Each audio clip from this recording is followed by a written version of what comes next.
Welcome back to the Fashion Nap.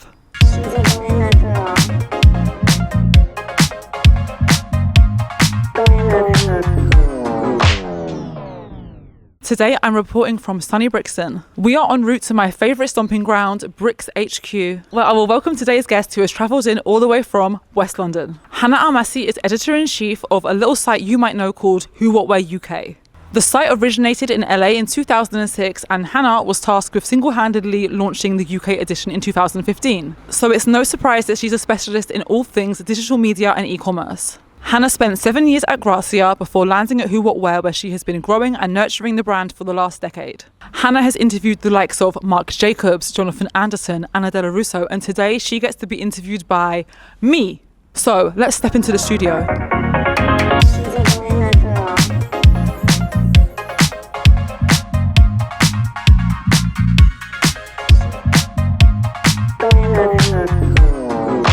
Hannah, welcome. Thank you. How are you today? I'm really well. How are you? I am great. I'm really happy that you're here to be the first return of the Fashion Nap.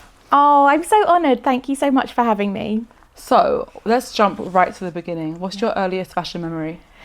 I was thinking about this and I'm finding it hard to pinpoint a single moment. It's almost like I can't remember a time when I wasn't thinking about fashion or what I was wearing or clothes. When I kind of go back and try and dig out the earliest memory, I mean, it could also be that my memory is terrible.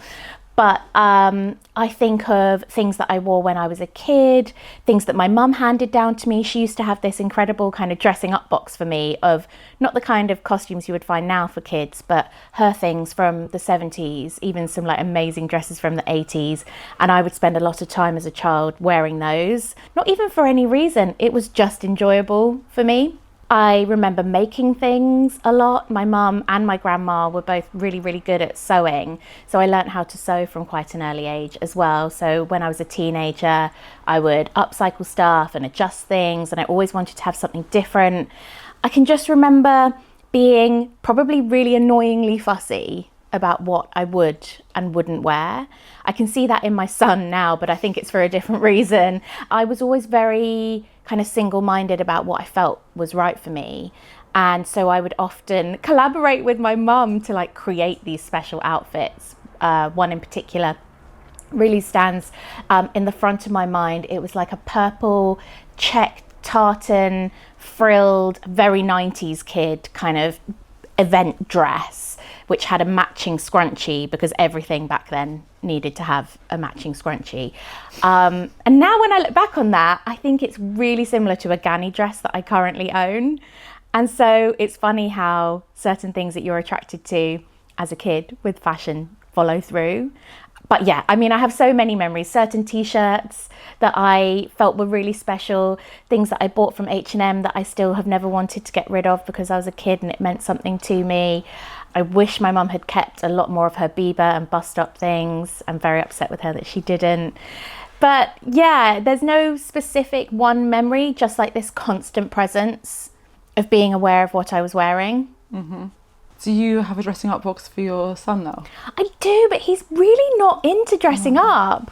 He's very pragmatic and practical for a 5-year-old. I think perhaps I was a little bit more kind of creative and imaginative when I was a kid and found clothes as a way to express myself, as I still do.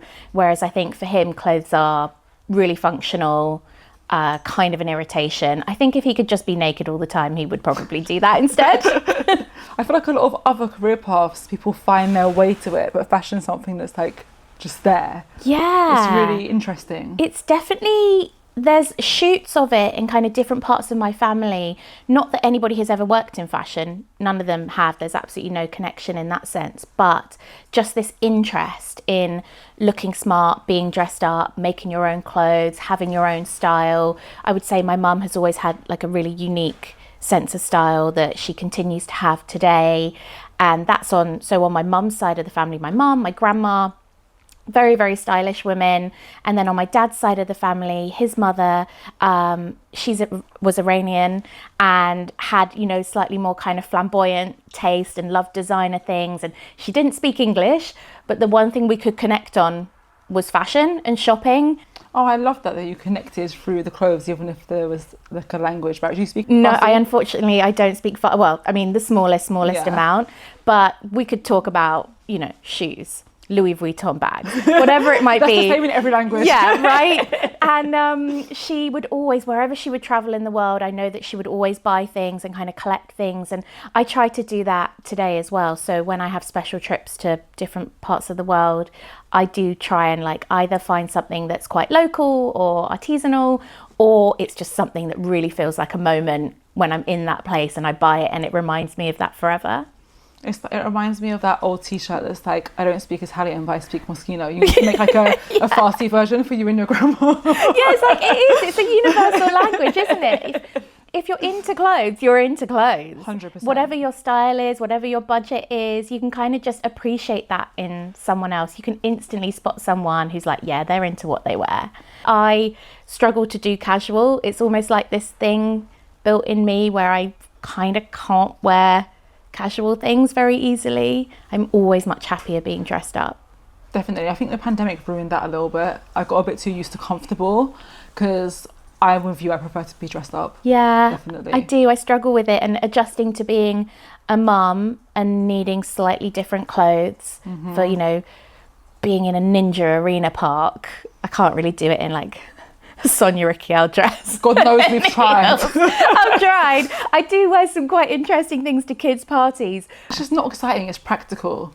It's like a work uniform, like your mum clothes, and then you get to be your real self, like when you put your fab stuff on. You made a comment there that was about, I can't remember how you said it, but you said like fashion, if you're into it, it kind of transcends budget, which is kind of linked to the kind of work you do at Who What Wear. So I thought that was interesting. Yeah. Because taste transcends. Yeah, style is not based on how much you spend. There are loads of people with heaps of money who I wouldn't look at and think, wow, they have great personal style or great taste. It's really about crafting something over time that you feel comfortable in and that feels like you. And so I've always been I love writing about trends. I love finding trends. Do I wear any trends? Probably not. I've just always had like my own perspective on what I like and what suits me, or what I think suits me anyway. And I try to not let all of those kind of outside influences actually make any difference to what I wear. And I think that's something we really try to celebrate at Who What Wear, is that you could tap into trends if you want. You can buy expensive if you want. You can buy affordable things if you want. You can buy secondhand if you want. Like whatever it is, just make sure it's right for you. Make sure it's something that resonates with everything else in your wardrobe, that it makes you feel excited, that you can think of lots of different ways to wear it, or that you want to desperately wear it like that next day or that evening. And I love that feeling. Nothing sits in my wardrobe for a long time waiting for the right moment. I think the sooner you can get it out, wear it, the better. I only buy occasion pieces, that's my problem. I don't go anywhere, so things hang. But I like to look, it's like a museum. So you say you can't remember a life before fashion. What was your journey into the actual fashion with a capital F industry? It was intimidating and exciting and hard work, a lot of hard work. I was originally studying fashion design at university in Nottingham. And I kind of decided halfway through my course that really wasn't the right fit for me. So I kind of tailored my course to be heavier on my dissertation, on styling, on writing. And so at that point I thought, right, well, I have to be organised and set up lots of internships. And I kind of diligently wrote to every possible publication you could imagine, from small artsy indie titles that were set up in someone's living room through to, big publications at big publishing houses. And sometimes you get responses, sometimes you don't. Sometimes you hear back 8 months later from somewhere because they've kept you on file. And I was fortunate enough to have quite a few lined up. And I think young enough and naive enough to just be like, cool, I'll just rock up and see what happens. But I knew that I had a limited window of time, like how long I could realistically do that for, because that was back when you didn't get paid for internships. So I had to kind of work and earn money and try and balance everything out. And I was traveling in to London from where my parents lived in East Sussex, and that cost me a lot of money. So I was basically paying for myself to go in and do free work in places, which was the reality at the time. And I was really, really lucky that my first internship, they saw something in me at Grazia magazine. I loved being there. They were so warm and supportive and friendly, and I learned so much in about 3 or 4 weeks, more than I had ever learned at university in this kind of crash course of fashion. And although I went away and still did another couple of internships, they had asked me to come back and be someone's assistant for a 6-month placement, which was a paid opportunity. So I was like, absolutely no brainer. I mean, I couldn't believe my luck to be one of hundreds of interns who go through these doors and actually be asked to come back and have that opportunity. And I came back and I was the assistant to the fashion news and features editor, and after my tenure there, that was my title and that's what I left as. And so it was quite an amazing full circle moment. But I think it really came down to, I just worked my socks off.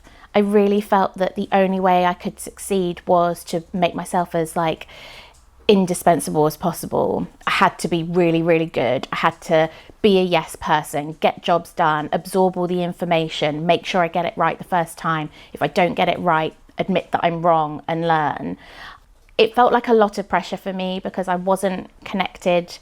Fashion back then, maybe even now, I don't know, was full of people who knew people and came from certain families or looked a certain way or had certain budgets to spend on clothes and things like that. And I very much felt outside of all of that. So I knew that I just had to be really, really good at what I did in order to get somewhere. And I just learnt from such incredible women there. I'm very, very, very grateful for the education I had on the ground, and it was wild and brilliant, and I did absolutely bonkers things in my first couple of years there and was just up for the challenge. I said yes to a lot of things, and that meant that I was able to really diversify what I do, what I understand, what I could learn about, what I could write about, who I could meet. And I know that I was one of those 20-year-olds that was working very, very hard, trying to have fun as well, but definitely burning the candle at both ends, trying to do everything. And I look back sometimes and think, oh, Hannah, should have chilled out a bit and had a bit more fun. But I was really determined.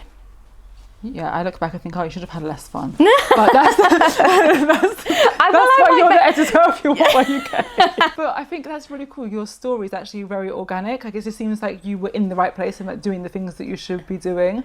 And I also think there's a lesson in there. You can't control anything really, who you're born into, but you can control how hard you work. Exactly. And I think that's a word in there for someone. Yeah, for sure. I think I saw a lot of other girls at the same time really reluctant to sit in the fashion cupboard and do returns, and they wanted to be an editor already, and they'd been in the industry for 2 seconds.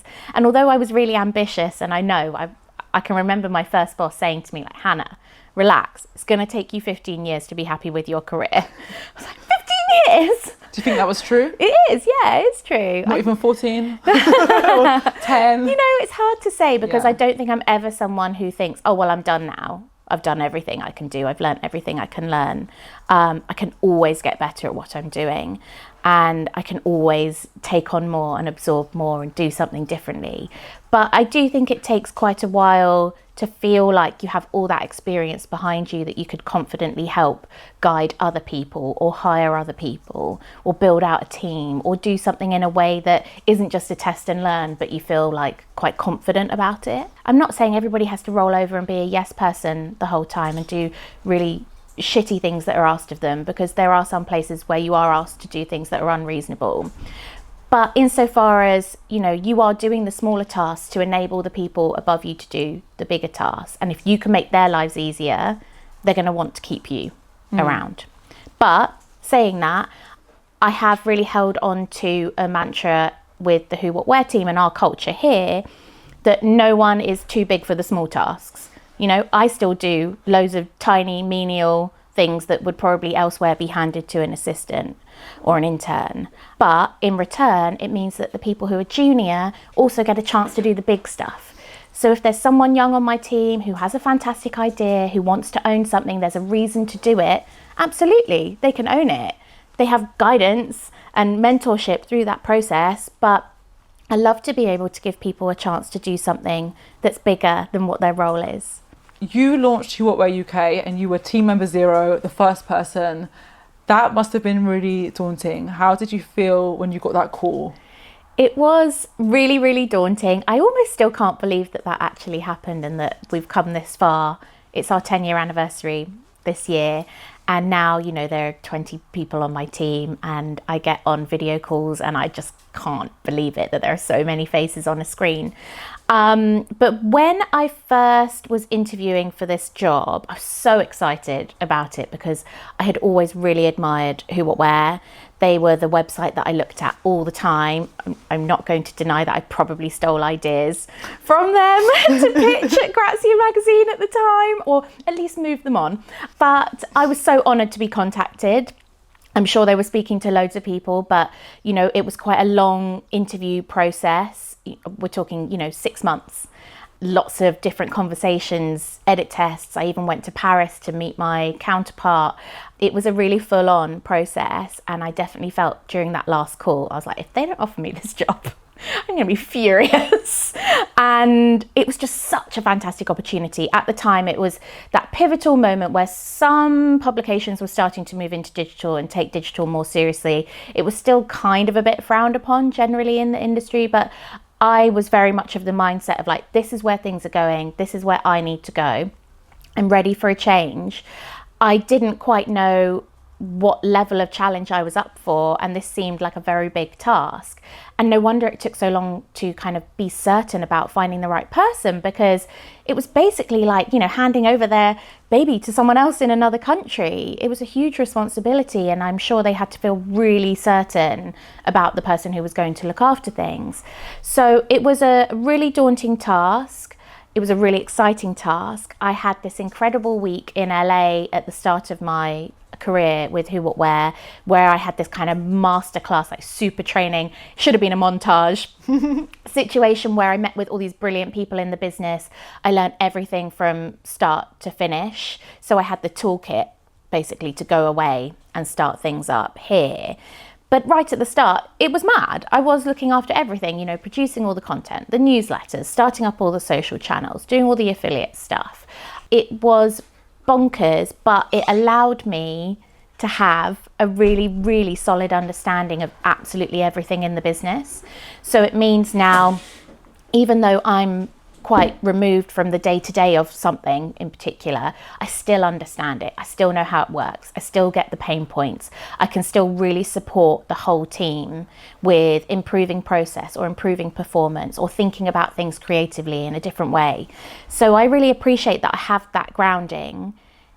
It was exhausting. I worked incredibly hard. I still do, but back then in particular, it was a big old challenge to get things off the ground, and I knew that I had to give it my all because I was taking a huge risk, leaving a really thriving publication in the position that I had always wanted to do something different. It was kind of mad when I look back on it, and now I'm a lot more risk averse, but at the time I just thought, yeah, sure. So I took on that role when I was like 28. Which now, when I look at other 28-year-olds, I think, how on earth was I grown up enough to do it? It's bonkers. Well, you had all the training and you were the hardest working intern, Yeah. that's why. Yeah. So what was the biggest learning that you took from that experience? I think the biggest challenge was switching my mindset from print to digital. And you do have to think about things differently. And I had to be very open to embracing the change. So I had to quickly adjust to data and analytics. I had to become much more of a numbers person, much more analytical, whilst maintaining all the kind of integrity and the creativity that comes with print magazine journalism. So finding this way, I talk about this a lot with my team, to creatively interpret data is really essential to us being able to create content that is A, high performing, but B, is really giving the reader what they want. Because at a print publication, you are kind of basing everything off a feeling, but that's still important. I'm not kind of saying that that's not important, it is. But it's really interesting with digital to be able to go, okay, well, maybe that's happening because of this reason, or maybe we can tie it back to this story. Perhaps that's where it started. Oh, well, we're selling a lot of X, Y, Z. We need to make sure that that plays an important part in this piece. So I sometimes feel like you can either get suffocated by the data and follow it religiously and then just become this like content churn machine, which a lot of the internet has become. or you can find it liberating and it helps justify your decision making. And so I always try to encourage anybody who's coming from a more traditional magazine background to try and think of it in that way.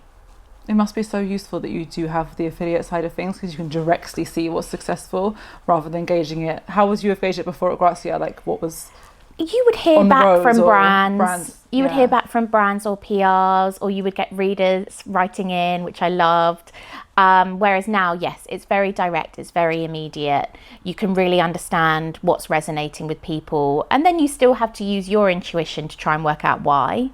Is it the colour? Is it the price point? Is it the brand? Is it because of someone in particular wearing it? Is it because our editors have approved of it? You know, there's lots of different reasons why something might take off. So, you went to LA, had the crash course, came back, and you were entrusted to bring Who What Wear UK here.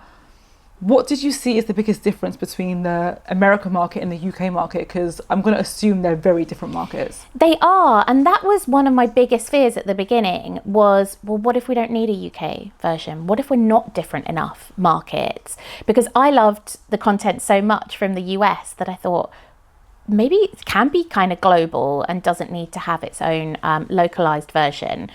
But you soon start to realize, once you look at the data and once you think about the weather that you have, the brands that you have, how people in our cities in the UK dress, there are so many differences. So there's all that fundamental stuff, which includes also how British people respond to things from a commercial perspective. I would say in the US, you're able to be like a lot more commercial and kind of pushy in a sense with your content.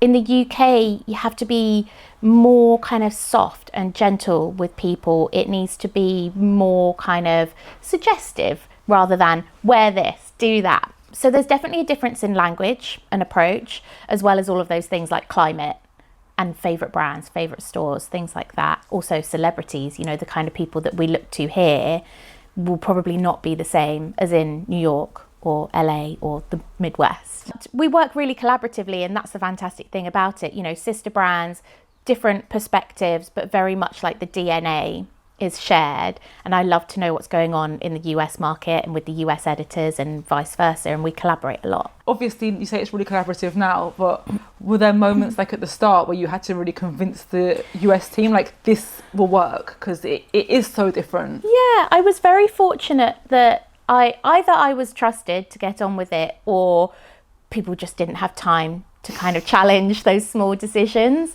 But then also the joy of data, like I said earlier, is that you can justify why you've done something, but also learn as to why something might not have worked. So it's always good to look at what doesn't perform as well as what does. I think that's really, really key for progress. So no, I was trusted to be the person on the ground who understood the UK, and fortunately I had been working at a publication that was really, really involved in like the retail space, what people were buying, what people were engaging with.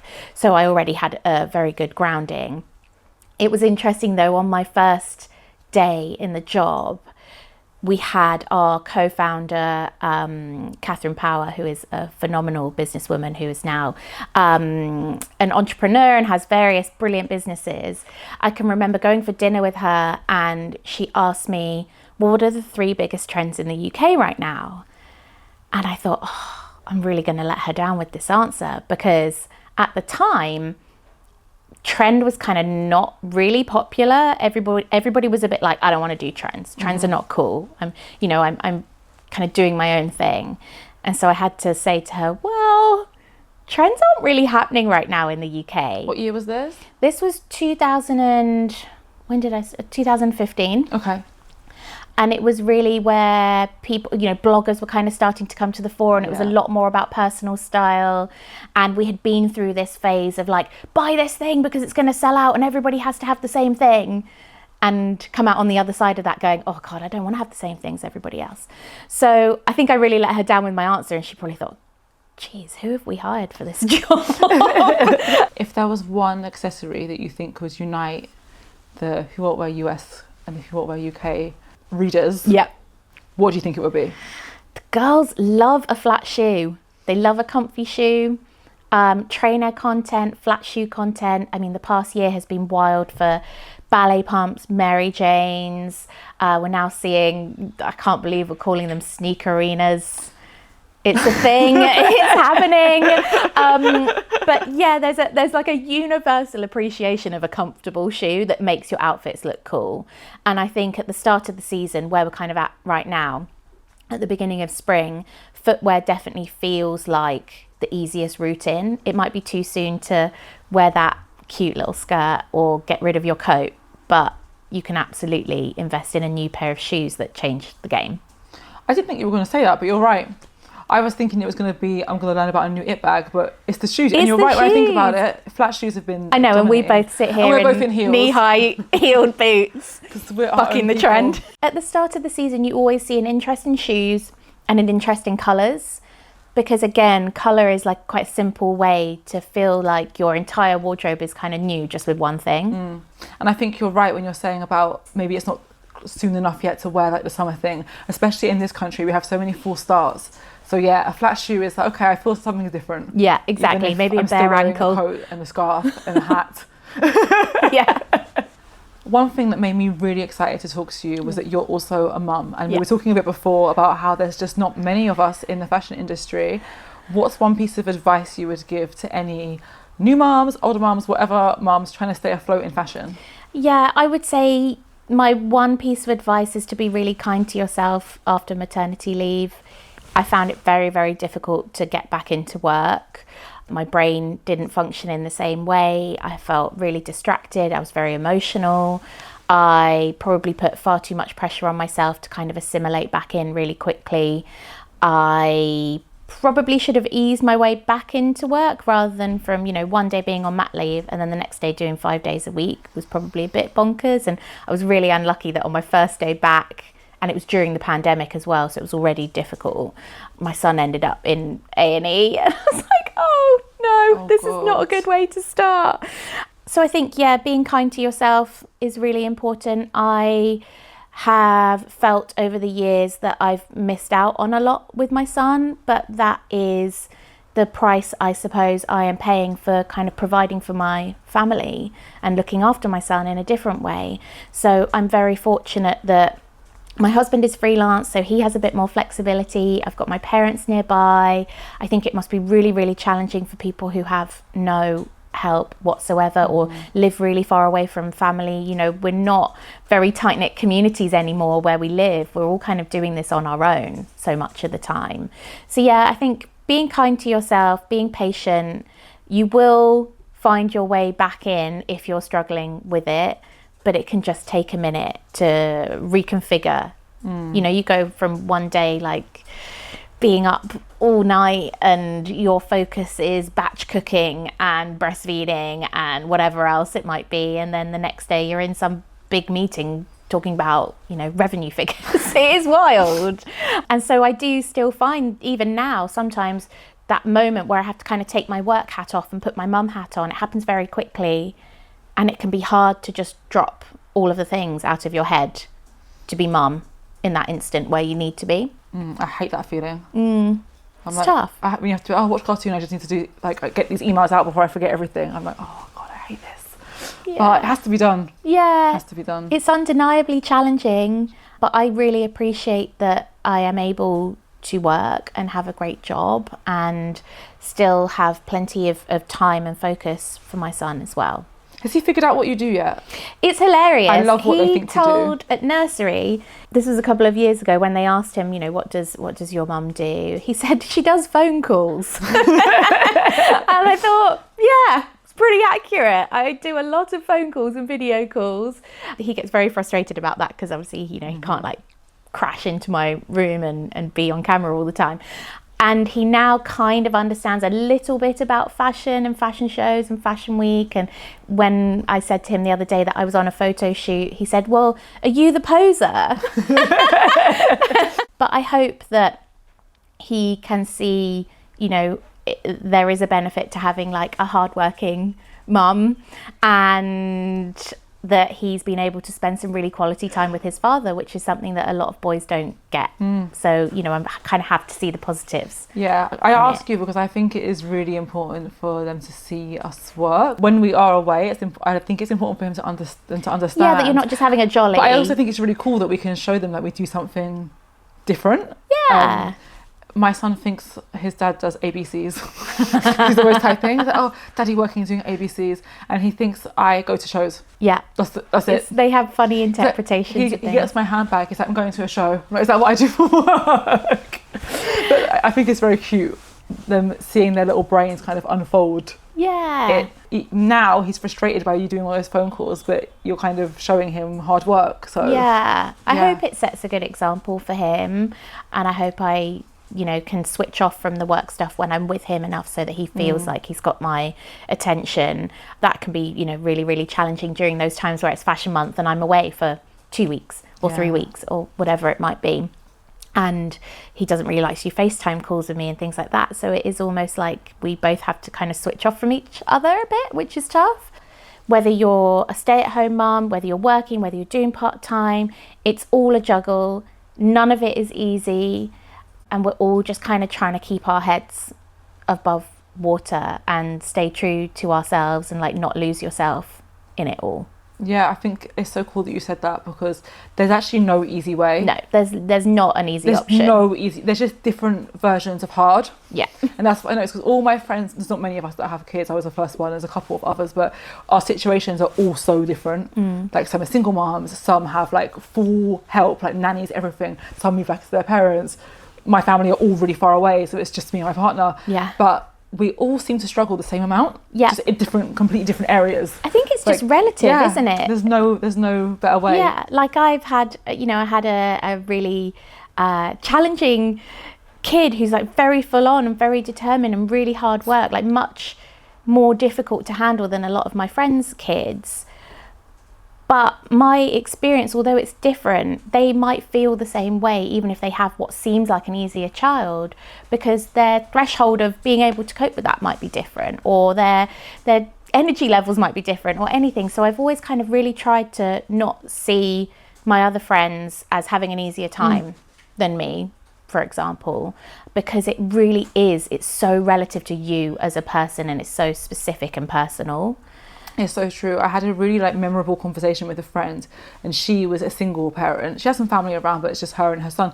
And she caught me on a very stressed day, and she was like, I really thought it was easy if you had a partner. Like I really just thought that was the golden egg that she was missing that would make it completely no problem. She was like, it's hard, isn't it? And I was like, yeah, it's still hard. Yep. It was like a light bulb moment that she had, but also that I had, that like, wow, there's just no way around it. But in other areas it's worth it, and you know, it's just one of those things that you don't really understand until you do it. It's a wild ride, and I think in social media in particular there are these kind of two oppositional streams of content where you see a lot about like the super positives of being a mum and people who are kind of like very connected, like earth mums, and then on the other hand you've got a lot of like, oh my god, this ruined my life kind of content. And I think the fact is, on any given day you can be in between those two sides on a 10-minute basis. You know, 1 minute is the best thing you've done, the next minute is the worst thing you've done, and you're kind of, you know, just constantly riding these crazy waves. And I think there isn't a lot out there that we talk about the fact that it's constantly shifting, and it's like anything in your world, whether it's friendships or work, you have good days, you have bad days. And that's the same as being a parent. Speaking of babies, I read that your first word was shoes. I know, you couldn't make it up, really, could you? What was it like interviewing Mr. Manolo Blahnik? Oh, he's so lovely, so warm, generous, really open, a really fantastic interview. I've weirdly interviewed a lot of shoe designers over the years, like Jimmy Choo, Paul Andrew, Nicholas Kirkwood. I'm sure I've spoken to many, many others as well. I always really enjoy speaking to shoe designers. I feel like they're quite fun. And that's because footwear often is quite fun and playful, isn't it? So I think shoe designers, footwear designers have that side to them. Yeah, I loved Mr. Blahnik. He was fantastic. Yeah, I had to ask when I read that you interviewed him. I was like, I just need to know what that experience was like. But you've interviewed some amazing people, but that was the one that I was like, I just need to ask. But you know who my favourite interview was? Please tell me. Marc Jacobs. Okay, don't set me off, please. Marc Jacobs, I'm like the biggest fan of him, not just as a person. Just what was that like? Fascinating, so warm, so interesting, really kind of just honest, candid. I loved interviewing him. That was great. That makes me so happy that you've just confirmed that he is who I think he is. Yeah. Because some people, they are not who you think they are. But he comes off just exactly how you described him. I always say that he is the best facelift on earth. Yes, he is. He looks fantastic. That Marc Jacobs facelift is rent-free in my head. I think about it all the time. Actually, tell a lie, I put him as number 2 after I interviewed Princess Julia. Her facelift, Demi facelift, is one above Marc Jacobs. And also just such a creative genius mind doing something completely different. Yeah, I'm still fangirling years later. I'm holding it all in because we're going to be here for another 3 hours.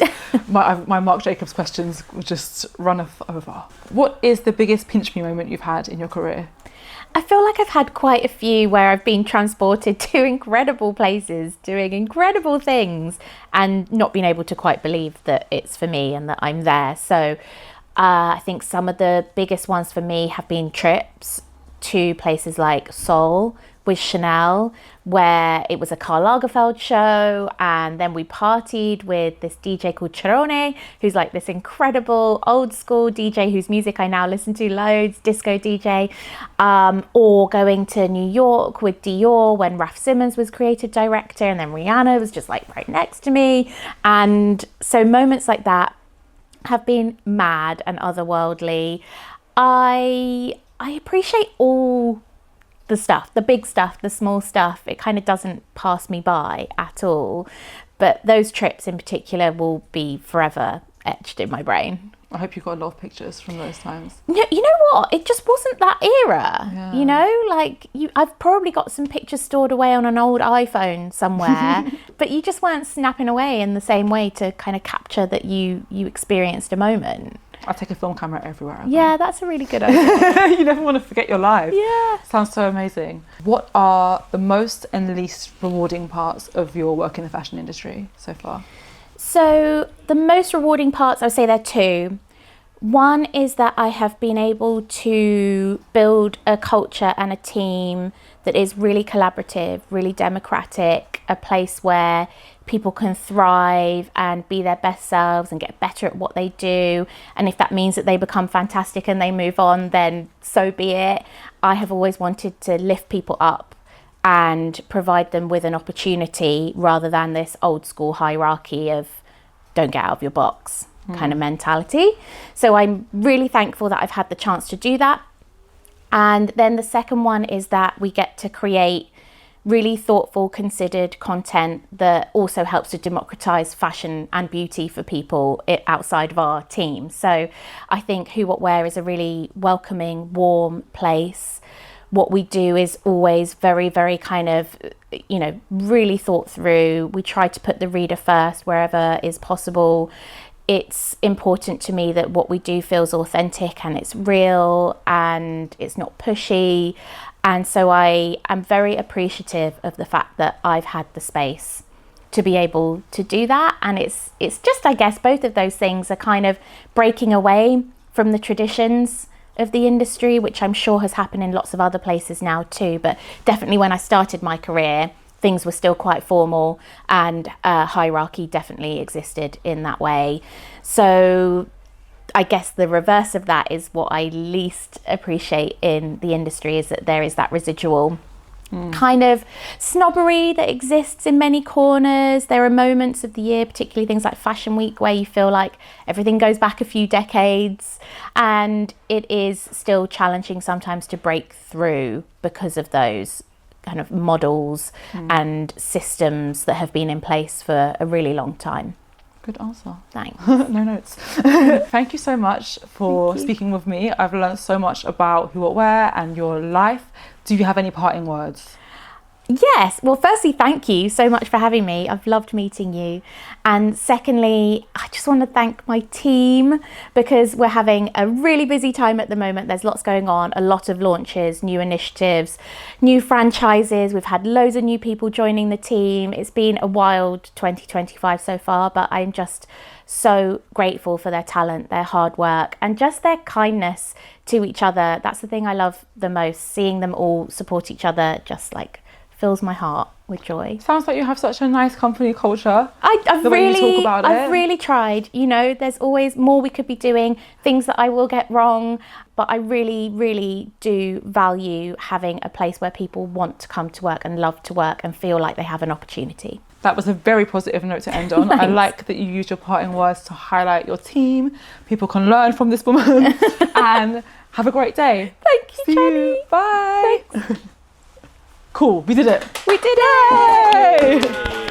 Thank you so much. That was so lovely. This has been The Fashion App. If you want to see more episodes, like, comment, subscribe, share so we can grow. Do not gatekeep my hard work. Thank you. See you, I don't know when, but soon. Bye.